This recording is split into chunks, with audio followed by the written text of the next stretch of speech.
The night the black Mercedes exploded on Gangnam Highway, the flames reached so high they turned the Seoul sky orange. Kang Min-Jae's car became a fireball at exactly 11:47 p.m. By the time the emergency crews arrived, there was nothing left but twisted metal and the acrid smell of burning rubber mixing with something far worse. Ariel Kang arrived at Seoul National University Hospital 23 minutes later. Her white Dior dress was stained with blood that wasn't hers. She'd touched the paramedic's arm when they told her the news.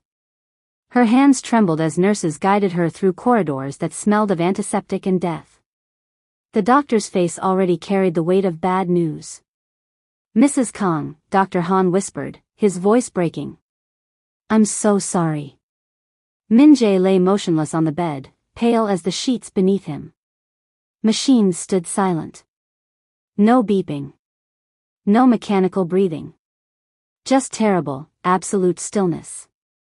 Ariel's knees buckled. A nurse caught her. She gasped, tears streaming down her perfect face. "Please, I need to be alone with my husband. Just give me a moment." The medical staff exchanged glances. Dr. Han nodded slowly. "Of course," he said. "Take all the time you need." They filed out quietly, closing the door with a soft click. The moment the latch caught, everything changed. Ariel's tears stopped as if someone had flipped a switch. She straightened, wiped her face with the back of her hand, and pulled out her phone. Her fingers were steady now. Deliberate. She opened the camera app and hit record. Then she smiled. It wasn't a sad smile. It wasn't the smile of a grieving widow. It was pure, unbridled joy. "It's finally over," she whispered to the camera, her voice light, almost giddy. She did a little spin beside the bed where her dead husband lay. "Oh my God, it's finally over. I'm free. I'm actually free." She laughed, a sound that echoed obscenely in the sterile room. What Ariel didn't know was that Min-Jae wasn't dead. The drug Dr. Han had given him paralyzed his body completely, slowed his heart to nearly nothing, made him appear lifeless to every test. But his mind was fully conscious. Trapped. Aware. He heard every word. Felt her joy like a blade between his ribs. Ariel stopped recording and scrolled through her contacts. Her thumb hovered over a name, then pressed call. It rang once. "Junho," she breathed, her voice dropping to something intimate and tender. "He's gone. The doctors just confirmed it. Your brother is dead." A pause. "Yes, I'm sure," she continued, her free hand touching her throat in a gesture Min-Jae had seen 1,000 times, the one she made when she was excited. "We can finally be together. No more hiding. No more pretending. Come to the hospital. I need you." Another pause. Then she laughed again, softer this time. "I love you too." She ended the call. Inside his paralyzed body, Kang Min-Jae felt something die that the explosion never could have killed. Not his life. His faith in everyone he'd ever loved. 3 years earlier, on a spring afternoon that smelled of cherry blossoms and champagne, Kang Min-Jae married the most beautiful woman in Seoul. Ariel Chen had been a struggling artist then, selling watercolor paintings at a weekend market in Insadong. She'd had paint under her fingernails and holes in her vintage jeans. Min-Jae had stopped at her stall on a whim, drawn by a painting of a bird in a golden cage. "The cage is open," he'd observed. "But the bird stays inside." She'd looked up at him with those luminous dark eyes. "Sometimes we're so used to captivity, we forget we have wings." He'd bought every painting she had. Asked her to dinner. Within 6 months, she wore his ring. The wedding made every magazine cover in Korea. The Mafia heir and the artist, a fairy tale the public couldn't resist. What they didn't know was that Min-Jae's empire was built on fear, violence, and blood money. That his family controlled half the underground economy in Seoul. That loving him meant living in a gilded prison far more beautiful and infinitely more dangerous than any cage she'd ever painted. Min-Jae had known the risks. His father had been assassinated. His uncle had died in a car bomb. His mother lived in a fortress in Jeju Island, never sleeping in the same room twice. But he'd hoped, God, how he'd hoped, that Ariel saw past the power to the man underneath. The man who read poetry in Japanese. Who donated anonymously to children's hospitals. Who wanted nothing more than to be loved for something other than fear. That hope died in a hospital room while his wife danced over his corpse. Junho arrived 12 minutes after Ariel's call. Kang Junho, the younger brother. Charming where Min-Jae was intense. Easy where Min-Jae was complicated. Always smiling, always second place, always burning with quiet resentment that he hid behind perfect white teeth. Min-Jae had loved him. Trusted him. Given him positions in the family business, brought him into the inner circle, treated him like an equal even when their father had written Junho off as too soft for the life. Through his paralyzed eyelids, Min-Jae heard the door open. Heard his brother's voice, thick with fake emotion. "Oh, Ariel," Junho said, and then arms were around her, and she was sobbing against his chest, real tears this time, tears of relief. "I was so scared," she whispered. "What if someone suspects? What if they find out about us?" Junho stroked her hair. "No one knows. We've been so careful. For 8 months, she said. 8 months of sneaking around. Of lying to him every single day. 8 months. Min-Jae's mind reeled. 8 months they'd been betraying him. While he'd been working to keep them all safe, to build something legitimate for their future, his wife and brother had been. "He never suspected anything," Junho murmured. "My brother was brilliant at business, but he was blind when it came to the people closest to him. He thought loyalty could be bought with money and protection. He was so controlling," Ariel said. "I couldn't breathe. Couldn't go anywhere without guards. Couldn't have friends he didn't approve of. This life, it was suffocating me. I know, baby. I know. But it's over now." Junho tilted her face up. "We'll wait a respectful amount of time, then we'll be together openly. You'll get the inheritance, we'll have the life we've dreamed about, and no one will ever cage you again." They kissed over Min-Jae's body. Long, deep. Shameless. When they finally pulled apart, Junho glanced at the bed. At his brother's corpse. "Goodbye, Hyung," he said softly. "I wish you could have understood. Some of us weren't meant to live in your shadow forever." They left together, hand in hand. The door closed. Silence filled the room like floodwater. And in that silence, trapped in his own body, Kang Min-Jae began to plan. The paralytic would wear off in 6 hours. Dr. Han, the old family physician who owed Min-Jae his life after Min-Jae had saved his daughter from a rival gang, would return then. They discussed this contingency plan months ago, when Min-Jae first received threats. The doctor knew what to do. Min-Jae would disappear. Watch. Learn the full extent of the betrayal. Then he would return. Not as the man who'd loved them, but as the monster they'd forgotten he could be. Outside the window, Seoul glittered with 10 million lights. The city that belonged to him.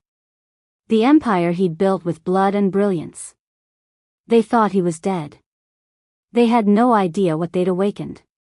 6 hours before the explosion, Kang Min-Jae received a text from an unknown number. Asterisk tonight. Gangnam Highway. 11:47 p.m. They're coming for you, asterisk. Min-Jae stared at the message in his office, ice spreading through his veins. He'd been expecting something like this for weeks. Chairman Baek, the ruthless head of the Busan Syndicate, had been making moves, consolidating power, eliminating rivals one by one. Min-Jae was next on the list. He had 2 choices, run or die. But Min-Jae was a strategist before he was a fighter. In that moment, staring at the anonymous warning, a third option crystallized in his mind. What if he could do both? He called Dr. Han immediately. "I need the protocol. Tonight." The doctor's voice went quiet. Are you certain? Once we do this. I'm certain. Prepare everything. They discussed this contingency 6 months ago, after Min-Jae's father's murder. Dr. Han had developed a powerful paralytic, a drug that could simulate death so perfectly that even experienced physicians would be fooled. Slowed heartbeat. Stopped breathing. Cold skin. The body would appear completely lifeless for up to 8 hours. It was dangerous. The margin for error was razor thin. But Min-Jae had always understood that survival sometimes required death. He made his second call to his head of security, Lee Tae-sung, a former Special Forces operative who'd saved Min-Jae's life in a shootout 3 years prior. The morgue needs a donor, Min-Jae said simply. Someone my size. Recent death. No family asking questions. Tae-sung didn't ask why. There's a John Doe at Severance Hospital. Homeless man. Died of exposure 2 days ago. No one's claimed him. Bring him to Dr. Han. Tonight. Before 11. The third call was the hardest. To his lawyer, Prosecutor Choi Seo-yun, a woman who'd built her career dismantling criminal organizations, including parts of Min-Jae's own empire. They had a complicated relationship. She wanted to destroy what he'd built. He respected her enough not to have her killed. If something happens to me, Min-Jae said carefully, I need you to look after certain interests. Legal ones. Her voice was sharp, suspicious. What are you planning? Insurance, he replied. Nothing more. At 11:43 p.m., Min-Jae drove his Mercedes down Gangnam Highway, hands steady on the wheel.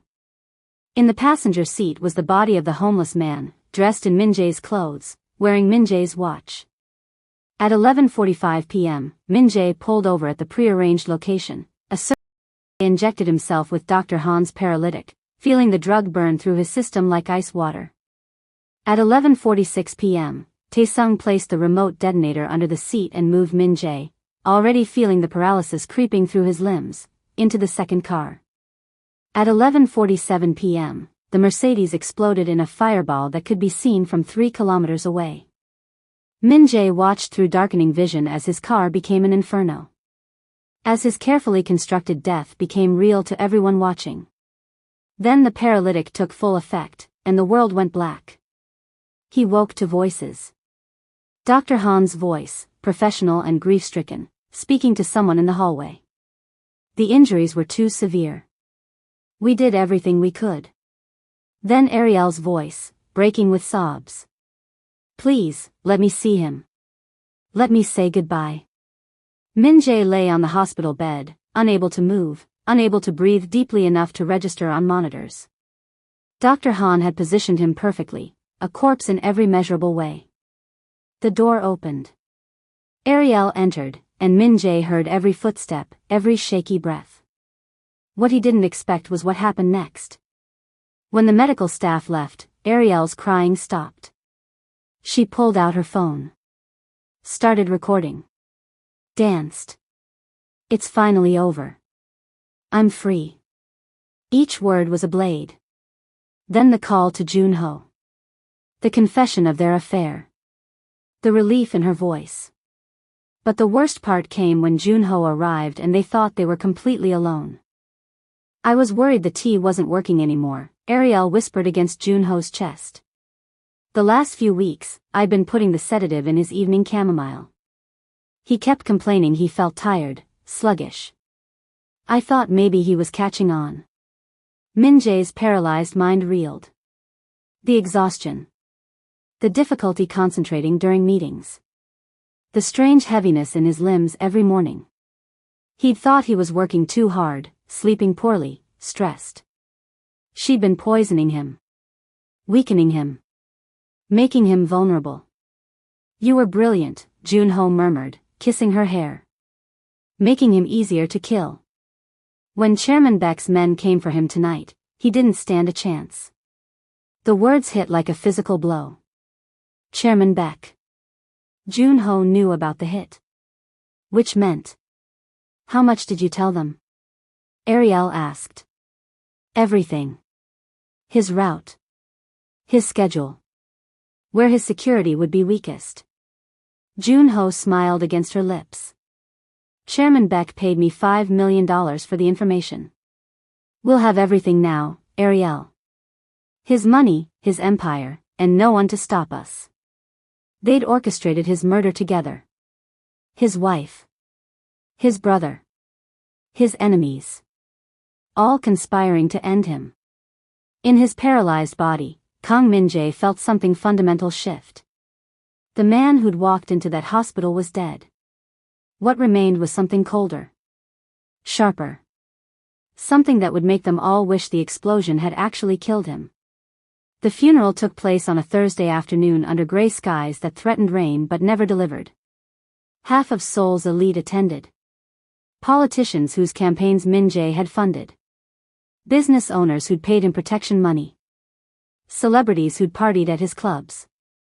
They filled the funeral hall with flowers that cost more than most people's cars, their faces arranged in appropriate expressions of grief. Ariel wore black Chanel and a veil that covered her face. She stood at the front, receiving condolences with graceful nods, occasionally dabbing at her eyes with a silk handkerchief. She looked like a tragic heroine from a classical painting. From his position in a black sedan 3 blocks away, Min-Jae watched the funeral on a tablet connected to security cameras his team had installed throughout the venue. Beside him sat Prosecutor Choi, her sharp eyes missing nothing.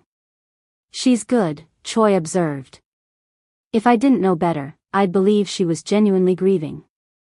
She was always a talented actress, Min-Jae replied, his voice empty of emotion. I just never realized I was her audience. Jun-ho gave the eulogy. He stood at the podium in a perfectly tailored black suit, his voice breaking at precisely the right moments. To keep Ariel company during this difficult time. The staff whispered about it, how quickly it happened, how comfortable they seemed together, but no one dared question the arrangement. From his safe house in Gangnam, Min-Jae watched through cameras they'd installed in every room. Dr. Han had posed as a grief counselor, offering to check the mansion's energy and cleanse it of traumatic vibrations. The superstitious housekeeper had welcomed him eagerly. Now Min-Jae saw everything. He watched Jun-ho carry Ariel's bags to the master bedroom, Min-Jae's bedroom. Watched them laugh over wine in the study where Min-Jae had worked 16-hour days building his empire. Watched them plan their future like children dividing stolen candy. The third week, the surveillance captured something that made Min-Jae's blood run cold. They were in his bed. Ariel had tied Jun-ho's wrists to the headboard with Min-Jae's silk ties, the ones from his closet, the ones he'd worn to business meetings and family dinners. Do you like being helpless? Ariel purred, trailing her fingers down Jun-ho's chest. Only for you, Jun-ho breathed. She laughed, low and intimate. Min-Jae hated these games. God, he was so boring. So predictable. Not now, Ariel. I have work, Ariel. We need to be careful, Ariel. Everything was about control with him. He was afraid of losing control, Jun-ho said. Afraid of showing weakness. He was afraid of living, Ariel corrected. She reached for something from the nightstand, a vibrator Min-Jae had never seen before. He was so worried about appearances, about respect, about his precious empire. He forgot that life is supposed to feel good. They continued, shameless and loud in the bed where Min-Jae had slept alone more nights than not, working to keep them all safe. Prosecutor Choi reviewed the footage with clinical detachment. The ties are deliberate. She's symbolically binding him, erasing you. I noticed, Min-Jae said flatly. But the surveillance revealed more than their affair. Taesung's financial investigation uncovered something else. Jun-ho had been embezzling for 2 years. Small amounts at first, then larger sums. Money from accounts Min-Jae had trusted him to manage. Money that had been funneled to offshore accounts in the Cayman Islands. $2.3 million, Taesung reported. That we've found so far. He was planning this before Ariel, Min-Jae realized. The affair was just an opportunity. Choi pulled up another file on her laptop. There's something else you need to see.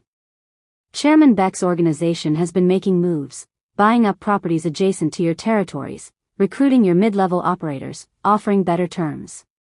Typical expansion, Min-Jae said. Except the timing. Choi's eyes were sharp. Every move Beck made corresponded with information only someone inside your organization would know. Delivery schedules. Protection routes. Vulnerable territories. Min-Jae leaned forward. Junho. I think so. But there's a complication. Choi hesitated, which was unusual for her. My office has been receiving anonymous tips about your organization. Detailed information. Times, places, names. Someone's trying to build a case. Against me? Against all of you. But the information is too good. Too precise. She met his eyes. Someone in your inner circle is also talking to law enforcement. You think it's Junho? Or someone close to him? Choi paused. Possibly even someone close to me. The implication hung in the air between them. Trust was a luxury neither could afford. Min-Jae stood, walking to the window overlooking Seoul's glittering skyline. His city. His empire. Built on blood and brilliance, now rotting from within because he'd been fool enough to love. How long? He asked quietly. Until we have enough evidence? Choi considered. 2 more weeks. Maybe 3. Then we wait, Min-Jae said. Let them think they've won. Let them get comfortable. Let them make mistakes. And then? Min-Jae's reflection in the window was cold, unfamiliar even to himself. Then I show them what a dead man can do. 4 weeks into his death, Min-Jae discovered the full scope of the betrayal. It happened on a Tuesday night.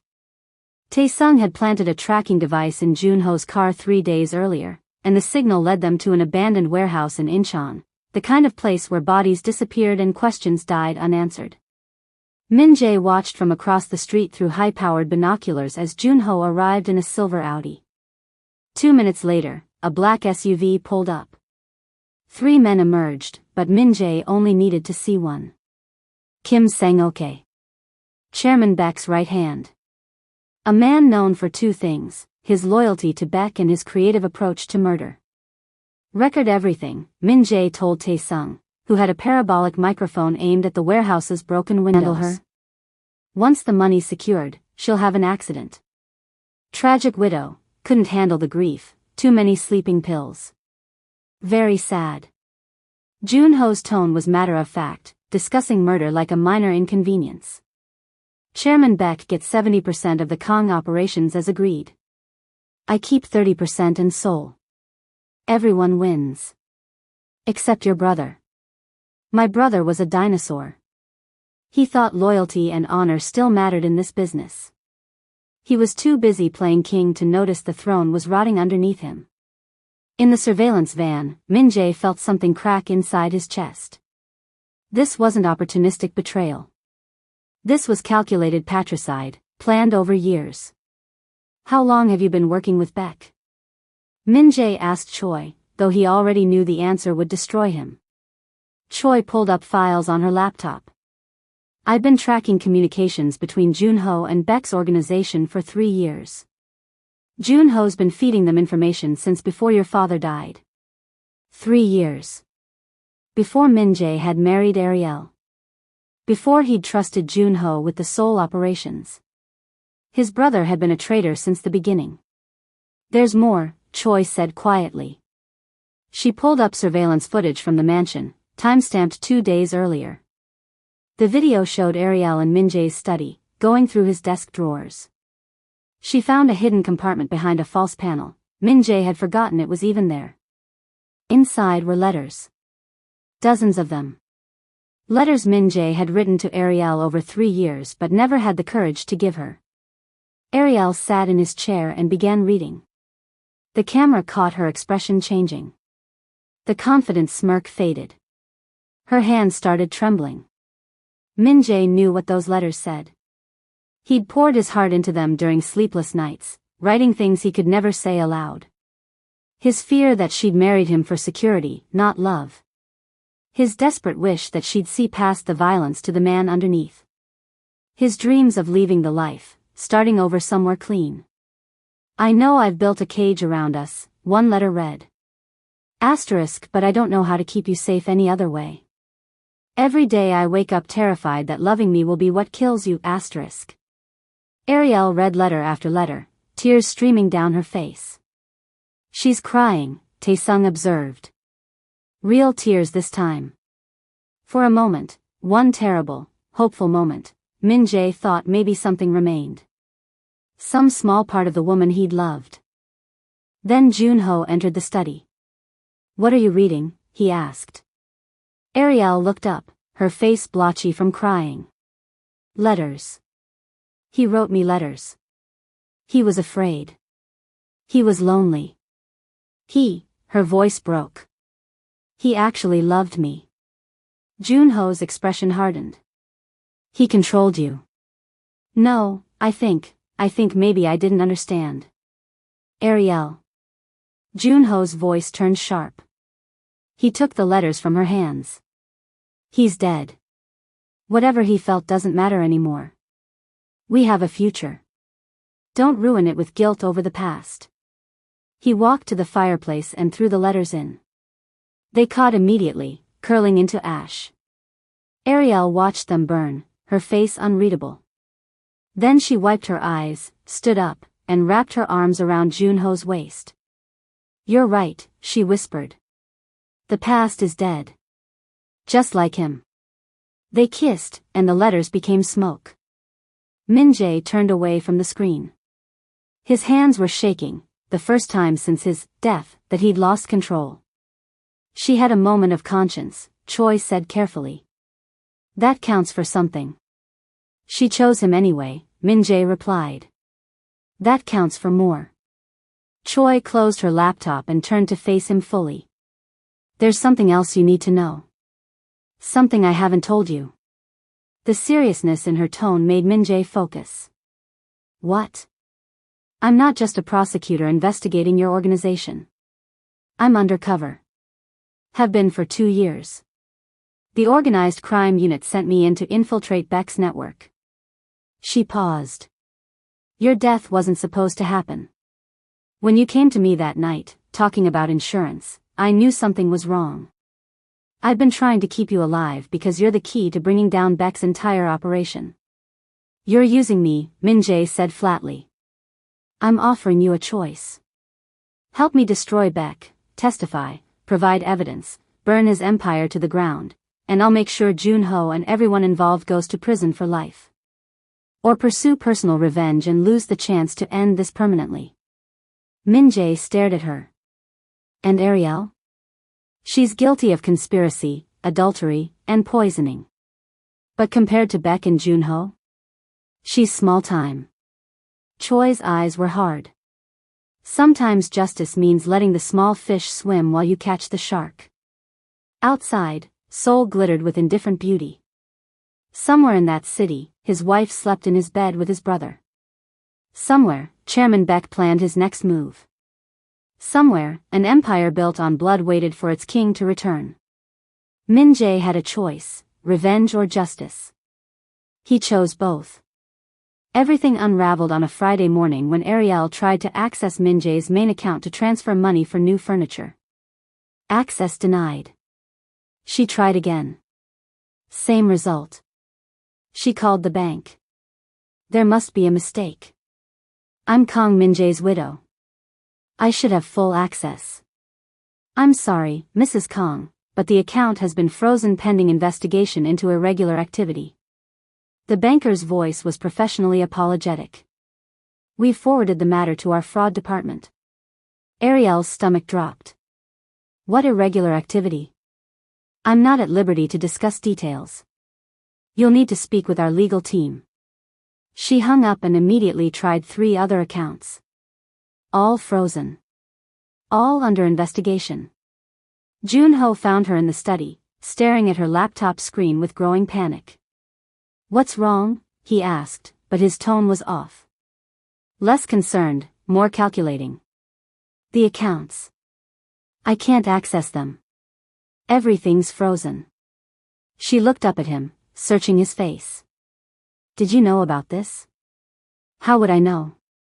But he wouldn't meet her eyes. Junho. Her voice sharpened. What's happening? He sighed, and in that sigh, Ariel heard her death sentence. The inheritance is more complicated than I thought, he said carefully. There are clauses. Waiting periods. My brother was paranoid, he built safeguards into everything. But you said 6 weeks. I said what you needed to hear. Junho's mask finally cracked. The charming lover disappeared, replaced by something colder. Did you really think this was about love, Ariel? You're a beautiful distraction. That's all you've ever been. The room tilted. You're lying. I'm being honest for the first time. He moved closer, and Ariel instinctively stepped back. You served your purpose. You kept Min-Jae distracted while I built my alliance with Chairman Beck. You drugged him, weakened him, made him vulnerable. You were perfect. You said we'd be together. We are together. Until I don't need you anymore. Junho smiled, and it was nothing like the smile she'd fallen for. Unfortunately for you, that time is coming sooner than planned. Ariel ran for the door. Junho was faster. He grabbed her arm, twisted it behind her back, and threw her against the wall hard enough to knock the breath from her lungs. Don't make this difficult, he whispered against her ear. You'll stay in this house. You'll smile. You'll play the grieving widow. And when I tell you to, you'll die quietly. Understand? He released her and walked out, locking the door behind him. Ariel collapsed to the floor, truly understanding for the first time what Min-Jae had been protecting her from. The violence. The ruthlessness. The reality that in this world, love was a weakness people exploited until you had nothing left. She'd betrayed the one man who'd actually tried to keep her safe. And now she was going to die for it. Meanwhile, across the city, Min-Jae's safe house was compromised. It happened fast. Tae-sung was outside getting food when the black SUVs arrived. 6 men, heavily armed, moving with military precision. Dr. Han looked up from his medical journals as the door crashed open. Run, he shouted to Min-Jae, but he knew they wouldn't make it. The old doctor did something Min-Jae never expected. He pulled a scalpel from his bag and lunged at the first man through the door, burying the blade in the attacker's throat. Go! Dr. Han screamed as gunfire erupted. Choi grabbed Min-Jae and dragged him toward the back exit as bullets tore through the apartment. Behind them, Dr. Han fell, a man who'd saved hundreds of lives, dying to protect one more. They escaped through a delivery entrance, stealing a motorcycle from the alley. Choi drove like she'd been trained for it, weaving through Seoul traffic while Min-Jae held on, Dr. Han's blood still warm on his hands. They ended up in a cheap motel in Itaewon, the kind of place that didn't ask questions. Min-Jae sat on the stained bedspread, staring at his hands. He's dead because of me. He's dead because Beck is cleaning up loose ends, Choi corrected. They know you're alive. Someone talked. Who? I don't know. But they're escalating. Junho's getting paranoid. Beck's getting impatient. She paced the small room. Your empire is fracturing. Without you, the mid-level operators are fighting for territory.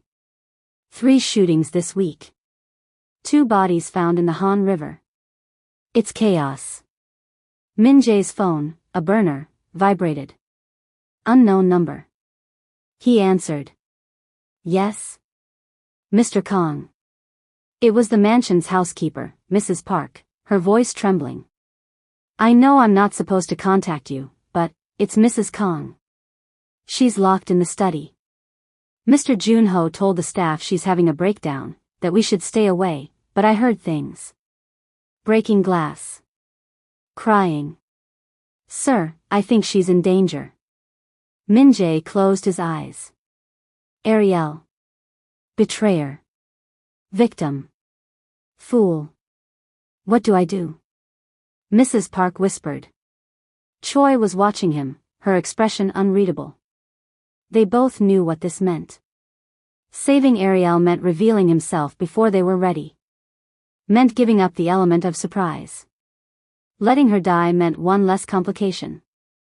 Sir? Mrs. Park pressed. Min-Jae thought of the letters burning. Of Ariel's tears. Of the woman who'd danced on his grave but cried reading his words. Stay close to her, he finally said. Keep her alive. I'm coming. He hung up. Choi's eyes widened. You can't be serious. She betrayed you. She tried to kill you. She's still my wife, Min-Jae said. And Junho touching her is a line he doesn't get to cross. This will ruin everything. Then we move faster. Min-Jae stood, and he was no longer the broken man who'd watched his brother burn his heart. He was Kang Min-Jae again. The monster soul feared. Call Tae-sung. Tell him it's time. Time for what? Min-Jae's smile was cold and terrible. Time for the dead to rise. Ariel spent her first hour of captivity trying the obvious escapes. The windows were barred from the outside. When had Junho done that? The door was solid mahogany, locked from the exterior. Her phone was gone, taken from her purse while she'd been unconscious from where Junho had slammed her head against the wall. She was trapped in Min-Jae's study, the room where he'd spent countless nights working while she'd complained about his absence. The irony wasn't lost on her. On her second hour, desperation made her thorough.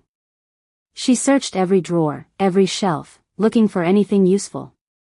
That's when she noticed something odd about the bookcase behind Min-Jae's desk.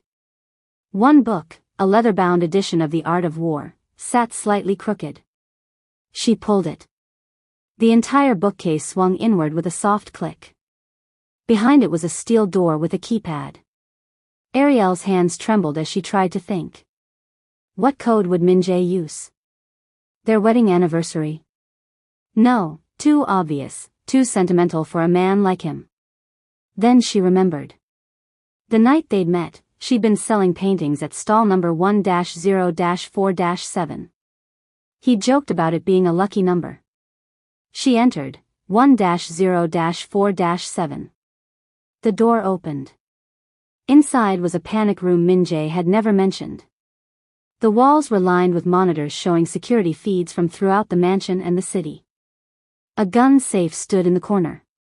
Emergency supplies filled shelves. And on the desk sat a satellite phone and a laptop. Ariel's breath caught. He'd built this. Built a fortress within a fortress. While she'd been complaining about feeling trapped, Min-Jae had been preparing for war. She turned on the monitors.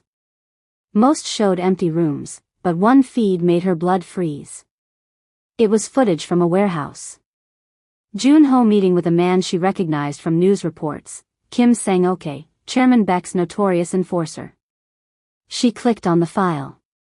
Audio played. And the woman? Sang-ok's voice. Ariel? She's a useful idiot. She thinks we're going to run away together. Junho's laugh. Once the money's secured, she'll have an accident. Ariel's legs gave out. She sank into the chair, watching as Junho casually discussed her murder. Watched as he revealed years of betrayal against his brother. Watched as he sold out everything Min-Jae had built. There were other files. Months of surveillance. Junho's embezzlement. His meetings with Baek. Communications with corrupt officials. A complete dossier of treason. Min-Jae had known. Maybe not about her and Junho specifically, but he'd known his brother was a traitor. He'd been building a case, protecting himself, preparing. And she'd helped murder him. The weight of it crushed her chest. She doubled over, gasping, and for the first time since the hospital, Ariel Kang felt genuine remorse. Then she noticed another folder labeled Ariel, emergency only. Inside was a single document. Instructions in Min-Jae's precise handwriting. Asterisk if you're reading this, I'm dead or missing, and you're in danger. The satellite phone connects to one number, Prosecutor Choi Seo-yun. Tell her the bird left the cage. She'll understand. Trust no one else. M***. Ariel picked up the satellite phone with shaking hands. She dialed the only number programmed into it. A woman answered on the second ring. Who is this? Prosecutor Choi. Ariel's voice cracked. I'm Ariel Kang Min-Jae's wife. He left instructions to call you. He said to say, the bird left the cage. Silence. Then, where are you? The mansion. Junho locked me in the study. I found Min-Jae's panic room. I know about everything. The meetings, the conspiracy, she couldn't say it. I know I'm next. Stay exactly where you are. Don't leave the panic room. Someone will contact you within the hour. The line went dead. 53 minutes later, the laptop chimed. A video call request from an unknown source. Ariel clicked accept. Min-Jae's face appeared on screen. Ariel's world tilted. You're alive. Surprised? His voice was cold, empty of the warmth she'd once taken for granted. Or disappointed? She couldn't form words. The man she'd betrayed, celebrated dead, whose letters she'd watched burn, was staring at her through a computer screen. Junho said, the explosion was real. The body wasn't mine. Min-Jae's expression was unreadable. I needed to know who my enemies were. Thank you for making that clear. Ariel flinched like he'd struck her. I'm sorry. Sorry you did it, or sorry you got caught? Both. Neither. I don't know. Tears streamed down her face. I watched the files. I saw what Junho really is. What he planned to do to me. To you. I was so stupid. Yes. You were. Min-Jae leaned forward. But Junho was worse. And Chairman Beck is the real threat. So here's what's going to happen. In 2 days, there's a charity gala at the mansion. Junho is using it to legitimize his position, introduce himself to my contacts as my successor. He told me to play hostess, Ariel whispered. Good. You'll do exactly that. Smile. Be charming. Act like nothing's wrong. Min-Jae's eyes were hard. And you'll wear this. A drawer in the panic room clicked open. Inside was a diamond bracelet, stunning and delicate. It's beautiful, Ariel said. It's surveillance equipment. Audio and video recording, live transmission. You'll be my eyes and ears. Get Junho to talk. Get Beck to incriminate himself. Can you do that? Ariel picked up the bracelet. It was heavier than it looked, weighted with technology and consequence. If I do this, she said slowly, what happens to me after? That depends on what you give us. Prosecutor Choi needs evidence for arrests that will stick. You help us get that, maybe you get a deal. Maybe you just get to live. It wasn't forgiveness. It wasn't even kindness. But it was a chance. Why are you helping me? Ariel asked. After everything I did? Min-Jae was quiet for a long moment. Because you were right about one thing. I did build a cage. I was so focused on keeping you safe that I forgot to let you breathe. Junho promised you freedom and gave you a different cage. Maybe you deserve the chance to find out what freedom actually costs. I read your letters, Ariel said suddenly. Before Junho burned them.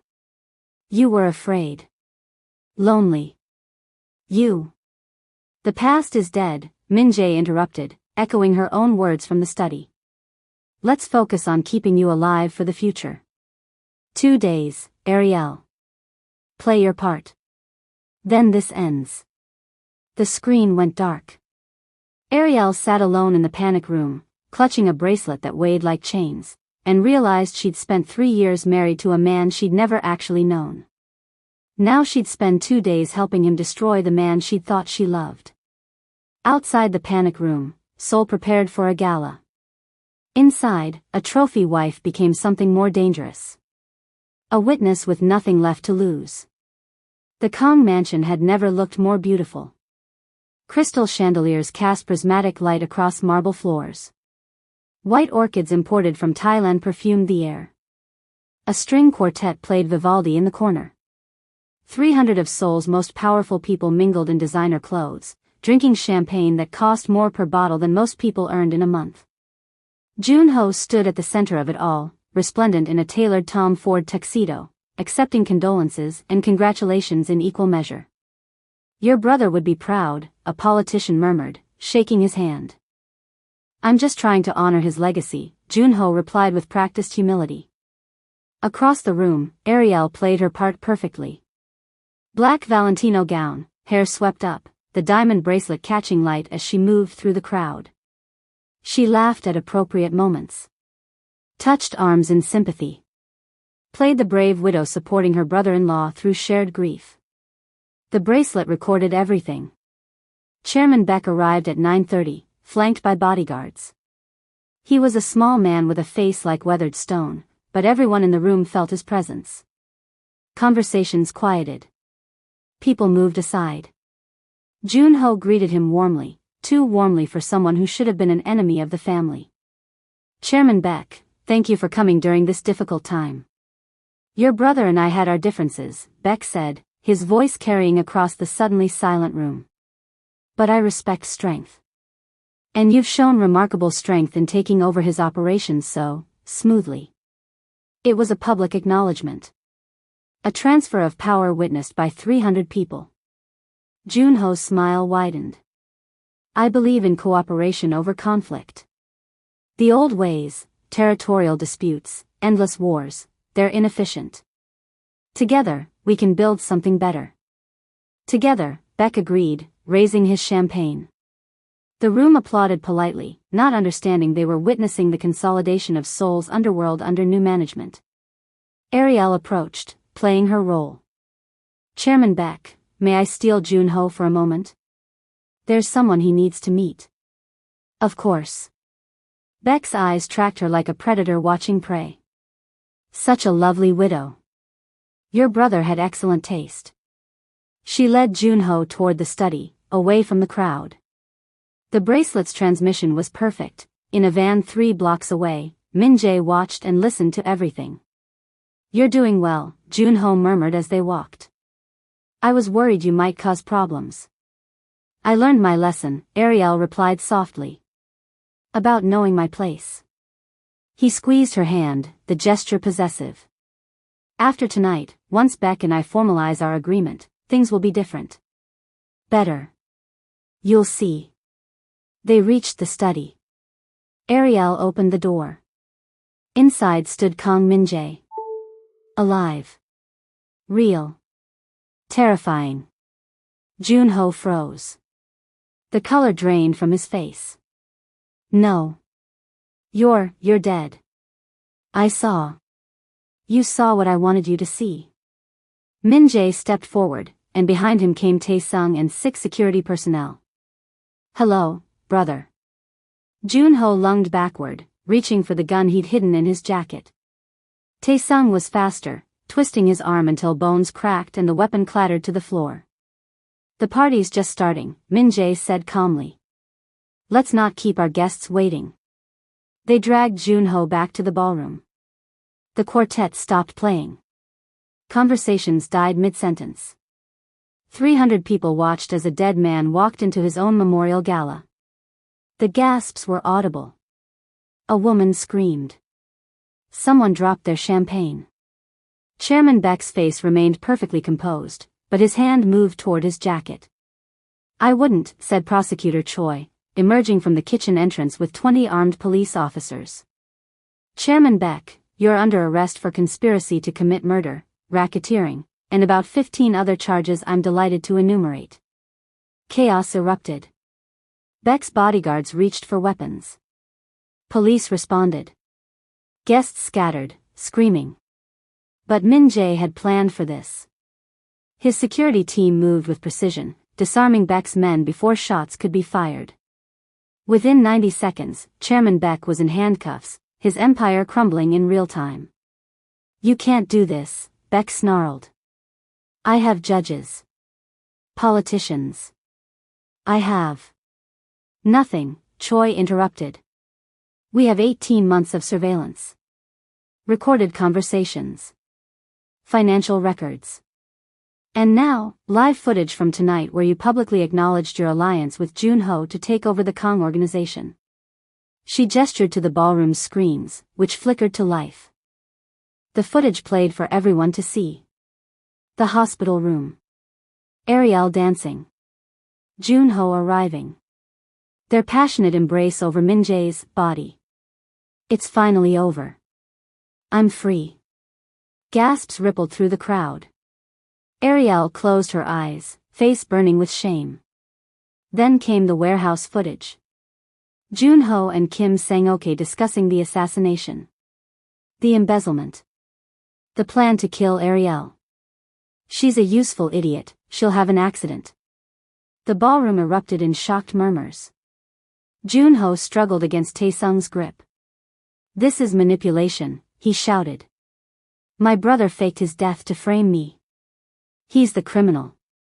He's wearing a wire for the past 2 days," Ariel said, her voice steady. She removed the bracelet and held it up. "Every threat you made. Every time you hit me. Every word about killing me after the inheritance cleared. It's all recorded."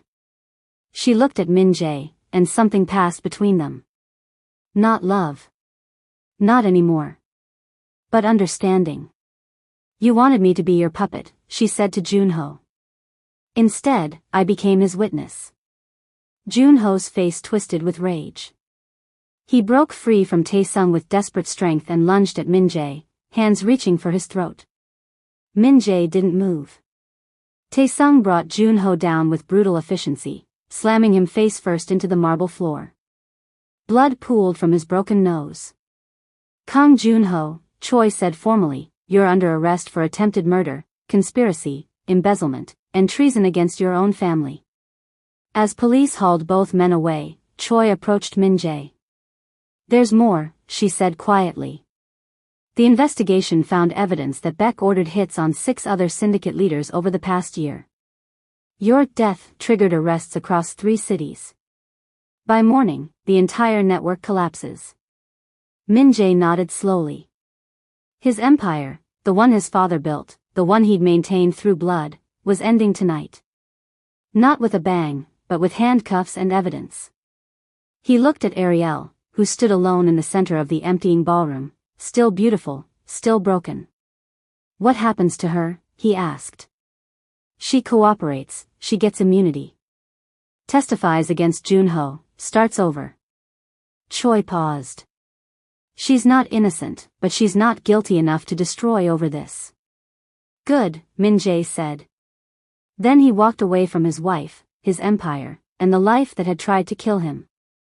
Behind him, Ariel whispered words no one heard. "I'm sorry." But sorry couldn't resurrect what she'd burned. The Seoul Central District Court was packed the day they sentenced Kang Junho. He looked different in the orange jumpsuit. Smaller. The charm had evaporated, leaving only bitterness.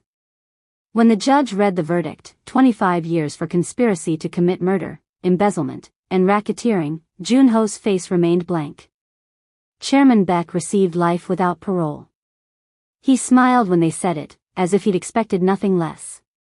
Min-Jae testified for both trials, his voice steady and emotionless as he detailed years of betrayal. When the prosecutor asked how it felt to be betrayed by family, Min-Jae's answer was simple. "It taught me that blood doesn't guarantee loyalty. Character does."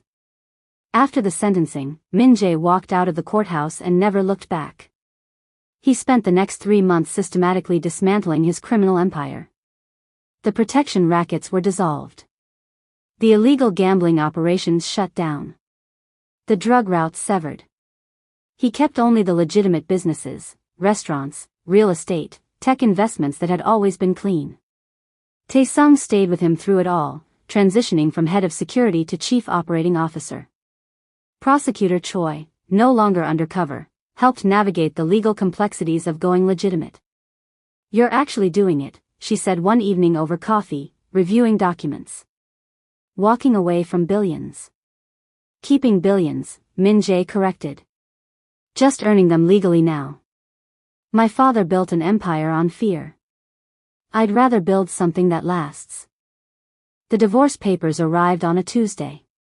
Min-Jae and Ariel met in his lawyer's office, neutral ground, fluorescent lighting that made everything feel clinical and final. She wore jeans and a simple sweater. No makeup. No jewelry. She looked younger, somehow, without the weight of luxury crushing her. "I'm not contesting anything," she said quietly. "I don't want money. I don't want property. I just want it to be over." The lawyer looked shocked. "Mrs. Kang, you're entitled to..." "Nothing," Ariel interrupted. "I'm entitled to nothing. I'll sign whatever needs signing." After the paperwork was complete, after the lawyer left them alone for a moment, Min-Jae asked the question that had haunted him. "Did you ever love me?" Ariel met his eyes, and for once, she didn't look away. "I loved the safety," she said honestly. "I loved the life you gave me. The security. The protection from a world that had always been cruel to me." She paused. "I'm sorry I never learned to love the man underneath all that. By the time I realized you were more than just power and money, I'd already destroyed everything." Min-Jae nodded slowly. "I hope you find what freedom actually means, Ariel. Not the version Junho sold you. Not the escape you thought you wanted. Real freedom. What does that look like? I think you'll know it when you find it." They shook hands, formal, final, and walked out of each other's lives. 6 months later, Min-Jae drove through Itaewon on his way to dinner. He'd been seeing Choi for 2 months now, carefully, quietly. It wasn't love yet, but it was built on honesty and respect, which felt more solid than passion ever had. He stopped at a red light near a small storefront with large windows. Inside, an art gallery glowed with warm light. A small crowd milled around, looking at paintings on white walls. And there, in the center, was Ariel. She wore paint-stained overalls and was laughing at something a visitor said. Her hair was pulled back messily. No designer clothes. No diamonds. Just her, surrounded by art she'd created herself. A sign in the window read, "Ariel Chen, New Beginnings." She'd taken back her maiden name. She looked happy. Genuinely, unguardedly happy in a way Min-Jae had never seen during their marriage. The light turned green. Min-Jae pressed the accelerator and drove past without stopping. There was nothing left to say. No closure needed beyond this, two people who destroyed each other finding separate paths to peace. His phone buzzed. A text from Choi, *running late. Order without me, *. He smiled, a real smile, and texted back, *already here. Take your time, *. Behind him, the art gallery faded into the Seoul night, another light among millions. Somewhere in that city, a woman who'd been a bird in a cage was learning to fly. Somewhere else, a man who'd been a king of shadows was learning to live in sunlight. They would never speak again. And somehow, that was the kindest ending either of them could have asked for. Some loves die in explosions. Others die in hospital rooms. The lucky ones die quietly, leaving space for something better to grow. Min-Jae drove toward dinner, toward Choi, toward a future built on truth instead of fear. And for the first time since the night his world exploded, Kang Min-Jae felt something close to peace.